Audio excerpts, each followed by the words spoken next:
আসসালামু আলাইকুম। আজকে চলে গেলাম আমার মেয়ের চুল কাটানোর জন্য। আর এইদিকে আমার মেয়ে প্রচণ্ড খুশি, দেখতেই পারছেন ও কোথাও ঘুরতে গেলে অনেক খুশি হয়। তারপর দিয়ে অনেক ভিড়। আমার শাশুড়ি মা আমার মেয়েকে নিয়ে বসেছে আর আমি এইদিকে ভিডিও করতেছি। আর তারপর দিয়ে চুল কাটা একজনের শেষ হয়ে গেছে। আর এখন আমার শাশুড়ি মা আমার মেয়েকে বসিয়ে দিল চুল কাটার জন্য। এখন চুল কাটবে। আগে একটা চাদর গায়ের মধ্যে বেঁধে নিচ্ছে যাতে শরীরের মধ্যে না পড়ে।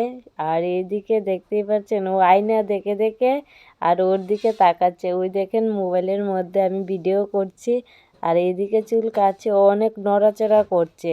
তারপর দিয়ে আমার শাশুড়ি মা এখন বসেছে আর এইদিকে আমার মেয়ে দেখছে। আমার মা বলছে চলে গেছে নাকি, আমার মেয়ে তাকিয়ে তাকিয়ে বারবার দেখছে।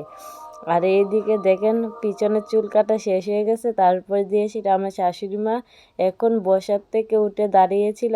আর এইদিকে আমার মেয়ে প্রচণ্ড খুশি, ও ভাবছে ওর দিদি নাকি চলে গেছে। আর এইদিকে মা এসে আমার হাতে একটা উকুন দিয়ে নিল। ওর মাথার একটু উকুন হয়েছিল, একটা উকুন পেয়েছে। আর এইদিকে চুল কাটা প্রায় শেষের দিকে, এখন সাইডটি ভালোভাবে মিলাচ্ছে। আর আমার মেয়ে তো দেখতেই পাচ্ছেন প্রচণ্ড খুশি। আর এইদিকে চেয়ারটা ঘুরাচ্ছে বলে আর আমার মেয়ে অনেক হাসতেছিল। আর এইদিকে আমার শাশুড়ি মা ধরছে আর এইদিকে সাইডটি ভালোভাবে মিলাচ্ছে। এখন চুল কাটা শেষ হয়ে গেছে, এখন আমার মেয়েকে মা নামিয়ে দিল আর আমি মুখ টুকটি ভালো করে ঝেড়ে নিচ্ছি।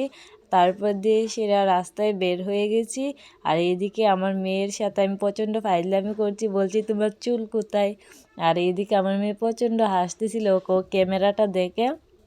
আর এইদিকে মা ওর মাথা থেকে 2টা উকুন আনছে। এতদিন চুলের কারণে উকুন দেখতে পারিনি, আর এখন দেখছি চুল কাটার পরে অনেক উকুন হয়েছে মাথার মধ্যে। আর এইদিকে আমার শাশুড়ি মা আমার মেয়ের জন্য চিপস কিনে দিচ্ছে, ও বলছে চিপস খাবে। আর আমার শাশুড়ি মা 2টো চিপস কিনে দিচ্ছে। আর এইদিকে আমার মেয়ে অনেক খুশি, মা টাকাটা দিয়ে বের হয়ে গেলে। এখন আমরা বাড়ির সামনে চলে আসলাম। সবাই ভালো থাকবেন, সুস্থ থাকবেন, আমার মেয়ের জন্য দোয়া করবেন।